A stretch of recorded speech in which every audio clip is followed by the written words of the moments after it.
Avian deaths from exposure to solar and wind farms are increasing. Charred birds, amputated wings, and trauma are the dark side of sustainable energy. Why is this an issue? What is being done to solve it? And what does this mean for the future of sustainable energy that our society is so heavily reliant on? In recent years, many societies have looked to renewable energy projects as their alternative to fossil fuels, as they are known to be better for the environment. However, research shows that wind turbines and solar farms pose a threat to migratory bird populations. As we look into the topic, we will be discussing the severity of the problem, the impacts it causes, and the possible solutions for the future. In this video, you can see the issue at hand. A circling bird meets an untimely death due to the wind turbine that's blades are rotating very quickly.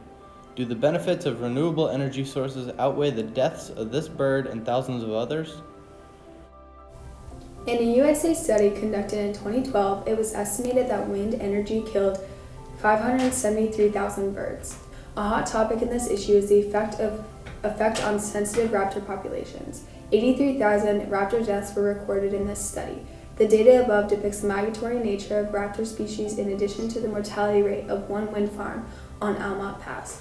Furthermore, it was estimated that 134,000 to 230,000 passerine birds were killed. Given the age of this data, it can be assumed that these numbers have increased due to the rising popularity of wind energy. Many species of birds impacted by wind farms are either endangered or threatened in other ways. In addition, raptors, harmed because of the way they hunt, are apex predators, meaning they keep all the species below them on the food chain in check. If they were to go extinct, overpopulation among their prey would become a problem, resulting in what is called a trophic cascade, harming all the species in the ecosystem. The timing of wind farm construction is also another key factor that many contractors don't take into consideration. When large construction equipment are being utilized in an area while certain species are trying to migrate, it poses real threats to the species and their well-being. One farm off the eastern coast of England experienced this when a large population of geese completely altered their flight paths in avoidance of the construction. These impacts can be seen in Belgium, where wind turbines perpendicular to the flight path between the breeding colony and the feeding grounds were responsible for 90 to 95% of bird deaths. The type of wind turbine and its height are also important to consider. The height at which different bird species fly during migration can overlap with turbine blade height, causing an increase in danger to specific species. On the other hand, various types of turbines affect different bird species through visibility and wind currents. Western burrow owls, for example, have the highest collision rates with vertical axis towers since they are unable to see the infrastructure.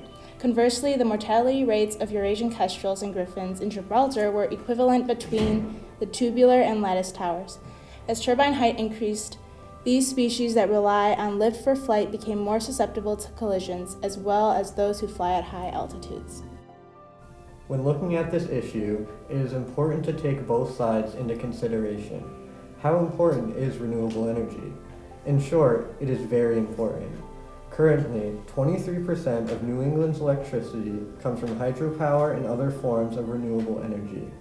Vermont is committed to being powered by 90% renewable energy by 2050. To achieve this, more renewable energy projects will need to be built. As solar farms increase in popularity, they also pose a threat to birds. Concentrated solar is expected to grow from a $1 billion industry in 2013 to $9 billion in 2020. Birds are attracted to the solar farms due to the lake effect, where birds and insects mistake the reflective solar facilities for large bodies of water. The birds are threatened as they think the large amount of panels are a body of water that they can land in. When the birds try to land, they strike the panels and can be injured or unfortunately die. Solar flux is also another negative impact of solar energy on migratory bird populations. Solar flux occurs in concentrated solar facilities with extremely high temperatures. This concentrated heat burns the feathers of the birds, hindering their ability to fly, damaging soft tissue and inducing shock, all of which increases the chances of direct impact with the solar collection tower, the ground, or if the bird survives, it will inhibit the necessary abilities to find food and evade predation.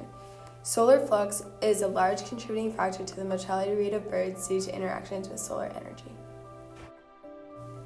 This problem can be avoided by steering clear of solar and wind power altogether in favor of other forms of sustainable energy, such as hydropower. But this is not an option everywhere, and as the world comes to rely more and more on renewables, we will have to use solar and wind even with potential problems. One way to reduce bird collisions is by making the ends of the turbines more visible. One study found that collisions occur mostly with the ends of the blades, which the birds can't see well. Flashing lights or a reflective coating could also help with this. It may also be helpful to shut down turbines during the relevant birds' migration seasons. This would prevent impacts from wind turbines. Jennifer A. Smith and James F. Dwyer, authors of Avian Interactions with Renewable Energy Infrastructure, an updated feature in the Condor Ontological Applications Issue 2, provide a comprehensive solution to the negative impacts of renewable energy infrastructure of bird populations. Currently, the solutions proposed here are not being implemented. The locations that most impact the birds are also the locations where the wind farms are the most profitable. The methods of making the blades more visible are also usually considered eyesores in nearby communities. Put simply, the companies whose wind farms are having the most significant effect on birds continue to put profits over the ecological harm they're causing. Wind and solar farms, although very beneficial to lowering our ecological footprint, are impacting bird populations across the globe. As energy demand increases in the future and as more wind and solar farms are built, this problem will only get worse. If we can incorporate more bird-friendly factors into wind farms and make contractors more aware of the dangers their turbines pose, then we will see a great reduction in avian deaths in the future. In our professional conclusion, we believe that this topic should be more recognized amongst developers. While it might take a while to begin to see the negative impacts of avian deaths, these deaths will pose a great threat to future ecosystems. In order to say that these energy systems are truly sustainable, this issue must be addressed.